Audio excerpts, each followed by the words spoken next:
Саламатсыздар, құрметті ұстаздар. Біз кезекті платформамен танысатын боламыз. Бұл бізде кеңейтілген шындық деген тақырыпта. Бізде Unit AR деген құрал бар. Сонымен қазір жұмыс жасаймыз. Осылай Google жазамыз. Unit AR. Ішіне бірінші осылай сілтеме шығады, осыған кіреміз.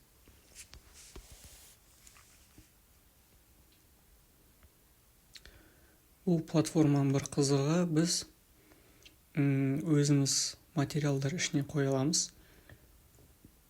Сол материалдар бізде кеңейтілген шындық режимінде қосылады. Яғни, мына жерде сіздерде көріп тұрғандарында осылай бір анимация ма, бір өздерінің сценарийіңіз ба, кнопкасы ма, барлық заты пайда болады. Бұл жақта бізде тегін қазір загрузка болады. Сіздер тегін сынақ нұсқасын бастаңыздар дейді. Соны бастасаңыздар болады. Қазір кіріп жатырмыз. Әрине, сіздер Google аккаунтпен кіріп, тезірек уақыттарыңыз үнемдейсіздер.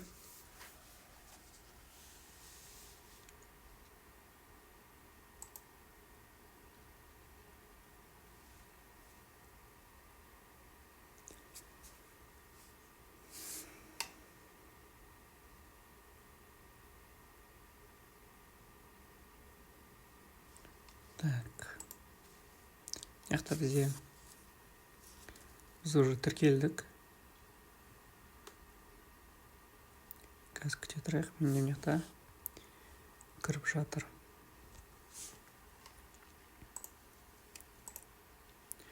Енді сіздерде мына жақта ешқандай проект болмайды, яғни пустой болып тұрады.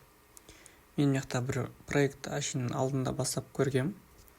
Кейін бізде Create New Experience немесе қазақша қойсаңыздар, жаңа тәжірибе жасау деген тұрады. Осы жаңа тәжірибе жасау деген басасыздар.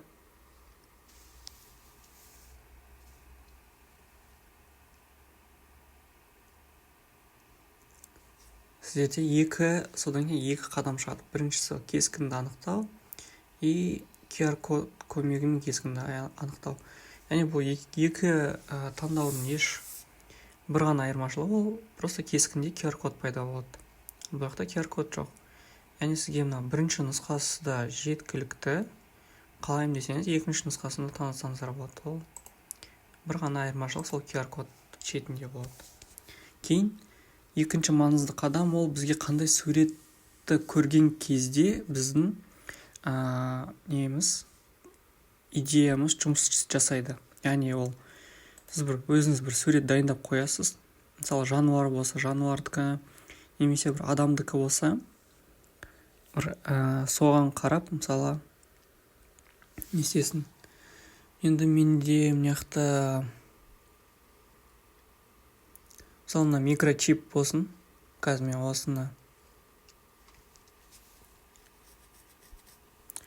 осы микрочипті көрген кезде менде уже жұмыс бастайды. Яғни қазір көрсетемін сіздерге. Қараңыздар, мынау микросхема.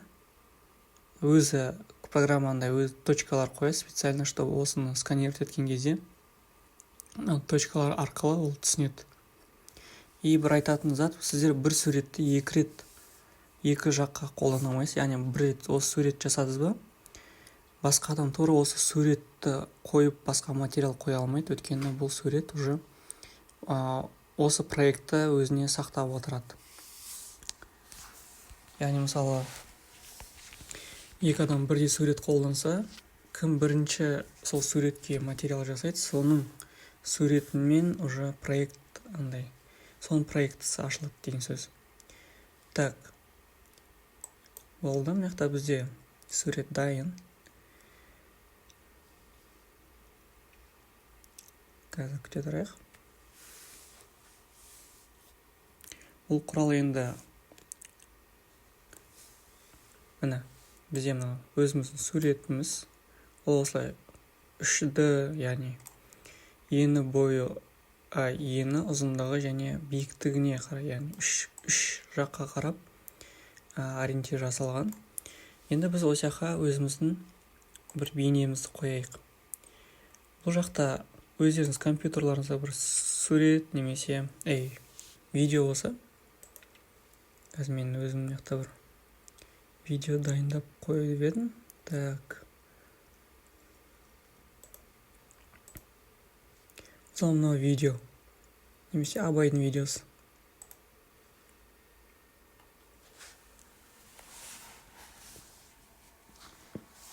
Абайдың видеосы бізде шықты. Бұл жақта менде 22. Дни школы номер 22. Менде бұл видео жүктелді. Енді қарап тұрсаңыздар, ол менде андай поверхность, яғни бірдей артпен сливаться етеді. Сәл жоғары көтеру керек. Былай мышкамен былай үстіне көтерсеңіздер болады. Немесе астында X деген категория бар. Сонымен былай сәл бүйтіп көтеріп немесе түсірсеңіздер болады. Осы жақтан Z деген категория, ол үстіне немесе астына қарай түсіреді. Ол бізде видео. Енді бұның размерін бізде мына жақта A деген категория. Олай не істесеңіздер, размері де үлкейеді. Яғни сіздердің телефонның алдында осылай д демек қой, енді осы суретке сәйкес видео шығады. Енді бұның бәрін көру үшін бізде мына жақта алдын ала көру деген батырма бар. Ол ағылшынша превью деп аталады. Превью деген басасыздар. Енді бұл жақта біз не істейміз? Бізде екі вариант бар. Сілтемені жіберсек болады. Осы сілтемені жіберіп, осы сілтемеге кіріп болғаннан кейін мына суретті сканерлеу керек. Ол жақта өзі бір скан таргет деп тұрады. Сол скан таргетті сканировать еткен кезде мына жақта үстінде успешно немесе successful деп болғаннан кейін анау видео сразу автоматически қосылады. Ол андай беззвучный болуы мүмкін, бірақ астында бүйтіп звук қосау деген кішкентай домалақ тұрады. Соған басқан кезде звугы басталады. Енді бұны сіздер QR-код түрінде көрсетсеңіздер болады. Мына жақта QR-кодты скачать етесіздер.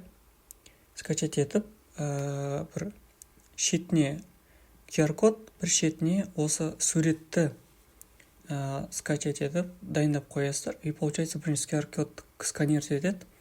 И потом сканировать етіп болғаннан кейін суретті сканировать ету керек. Сол өзі бір сайт ашады, сол сайттың ішінен. Сөйтіп қана ол видео сіздерде кәдімгідей 3D, яғни кеңейтілген шындық режимінде жұмыс жасайды. Енді бізде бұл бір ғана видео болса, бұл жаққа қосымша біз не істей аламыз? Сурет қоя аламыз. Яғни тоже өзіміз кез келген сурет қойсақ болады. Так. Изображение менде өте көп. Осы суретті қоя салайын.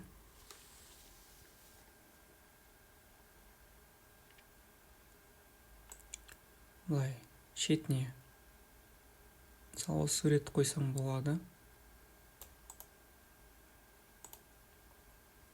Так, көрейік, қалай болды.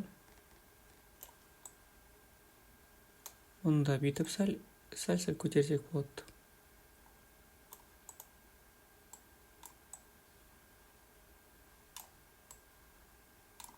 Былай сәл көтерсек болады. Бұл тура солай. Тағы сурет қосасыз, басынан превью деп басасыз. Сол кезде ол уже сурет тоже осылай шетінде, оң жақ шетінде пайда болады, мына шетінде видеосы пайда болады. Енді біз мына қосымша андай зат жазсақ болады. Аудиода қоса аламыз. Мына аудиода бар. Тура сол өзіміздің аудиомыз бар, немесе осы жақтан бір аудио қойсақ болады. Мысалы, маған мынау happiness дейді, яғни осындай бір. Оны да бүйтіп шетінде астына қойып қоямын. Бұның тоже андай қатты үлкен емес. Сәл-сәл кішкентай болса да жетеді. Бұның несі қалай жұмыс жасайды? Яғни кнопка сияқты пайда болады ол. Кнопка сияқты пайда болады. Осын басқан кезде өлең ойнап бастайды. Или же оны бассаңыздар болады, баспасаңыздар болады. Басқан кезде ғана істейді. Қайтпаса өшіру керек. Екінші тағы да бір зат айтатын зат, ол мынау кнопка. Бұл кнопканы мысалы сіздер үй жұмысы деп ше, там ағылшынша жаза берейін.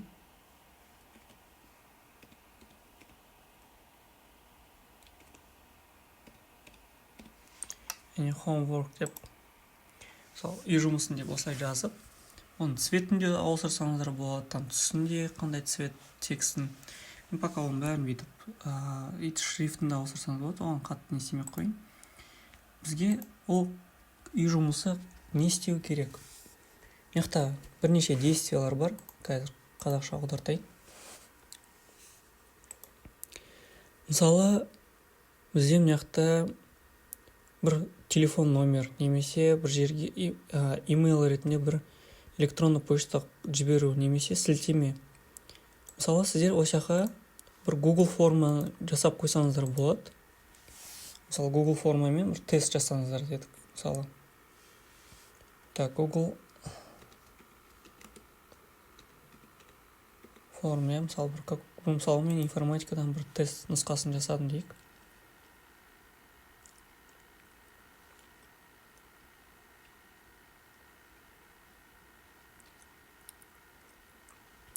Мысалы, мына осының сілтемесін аламын да.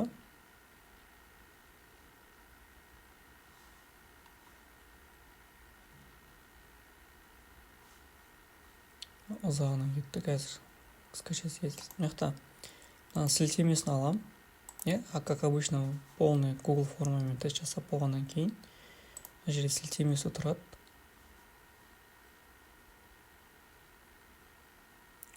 Сілтемесін көшіріп алам.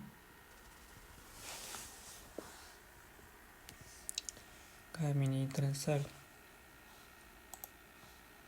Кейін осы жаққа жай ғана қоя салам.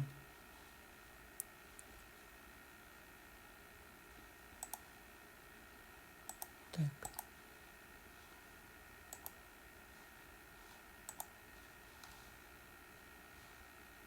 Жаба салайын. Қазір тағы да мен бүйтіп обновить етіп көрейін. Менде қатты ойланып кетті. Бірақ принципін түсінген шығарсыздар деп ойлаймын. Яғни сол сіздерде тағы да осылай 3D болып шығады. 3D болып шыққан кезде, ана кнопканы басқан кезде, так.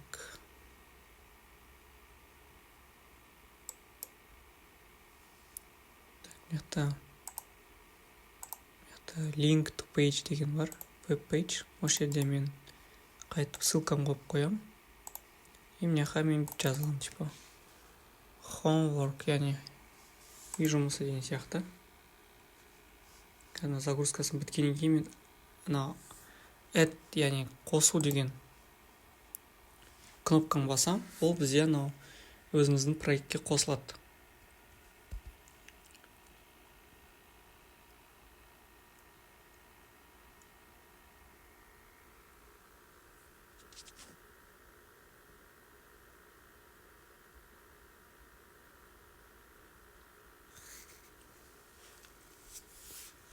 Ол қосылғаннан кейін біз уже оны қалаған жерге қоямыз. Так.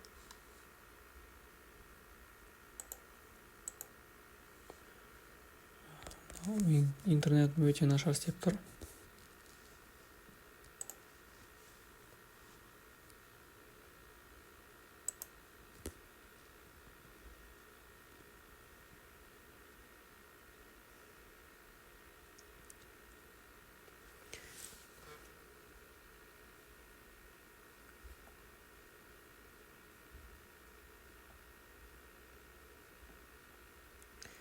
оларда ол кнопка пайда болады, оны да сіз әдейі былай жан жақтан бүйтіп тоже былай жөндеп қоясыз, и алдындағыда мына превью деген батырманы басасыз да, и уже оқушыларға соны былай сканировать етіп көрсетсеңіз, олар да сол сілтеме кнопканы басқан кезде ана сілтеме үй жұмысына қарай өтеді, и ары қарай Google формамен тапсырып, немесе басқа да платформалар қолдансаңыздар болады.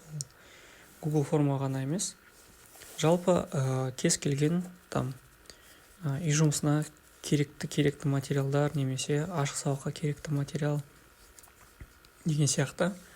Немесе сіз бастауыш мұғалім болсаңыз, сіз жануардың несін суретін алып қоясыз да, и видеосын там былай көрсеткіңіз келмесе, сіз әшейін былай астына кнопка қосасыз да, и сол кнопканы басқан кезде ана ютубқа ссылка қылып, сол жануарға несейтіндей қылып жазсаңыз болады. Осындай қызықты нәрселер бар. Бұл жақта тағы да біз 3D үлгі материалдарын қоса аламыз. Мен яқтан бір кез келген материал, менде бір дайын материал бар. Оны мен мынау платформа арқылы істегем. Меши деген. Сіздерге де көрсетейін. Бұл жерде біз осы мен жасаған суретті 3D үлгідегі өзі жасап береді.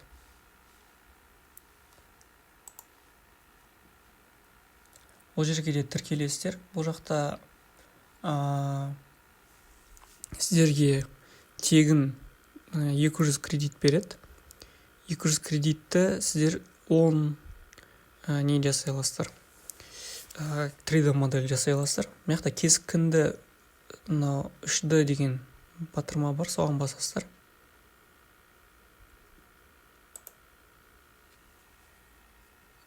Ол жақта тек қана сіздерден не керек? Сурет керек.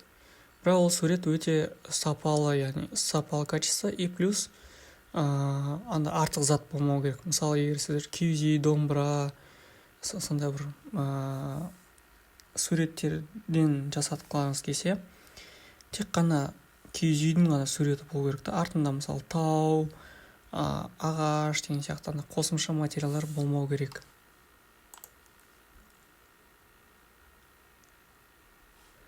Осылай сіздерде пайда болады. Сіздер мына жақта суретті мен мысалы мына жақта сурет деді, осын бассам болады, немесе мына жақта мына дисковод дисайын. Мен алдында бұны жасап қойғам, мына мен суретті қойғам, мына алдында қарап тұрсаңыздар, мына суретті қойдым. Менде уже осыған байланысты маған 3D үлгісін жасап берді. Мына өзі толығымен 3D үлгісін жасап берді.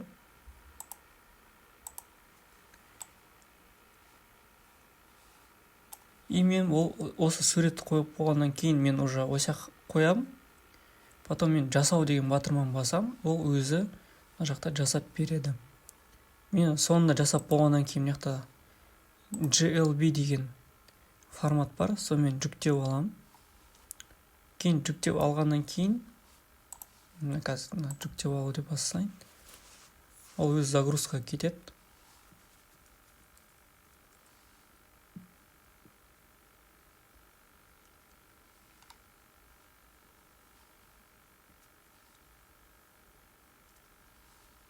Так.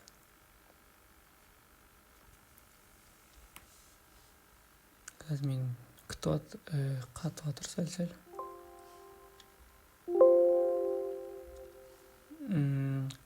Қалаған рабочий стол дейсің.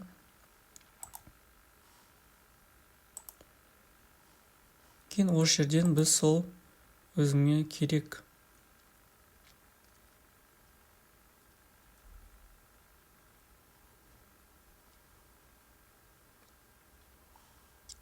қазір мына жақта сол проектті алам.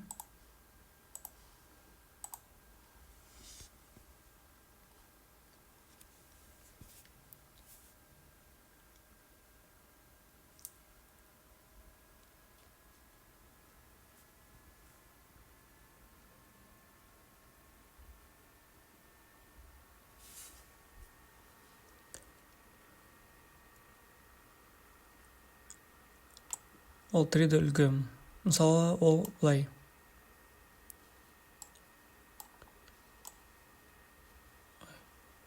Сол сіздер осылай тұрады да. Сіздер оны жақта rotation деген батырма бар. Жақта оны бүйтіп жан жақтан есе аласыз. Бүйтіп -90 есеңіз, ол былай көрінеді. Былай көріну,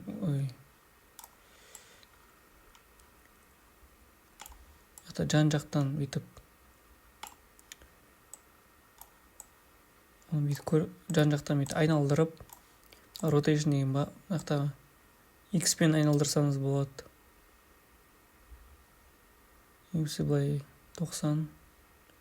Желательно сразу бүйтіп жазып өзгертсеңіз, әйтпесе мышкамен өзгерту өте қиын.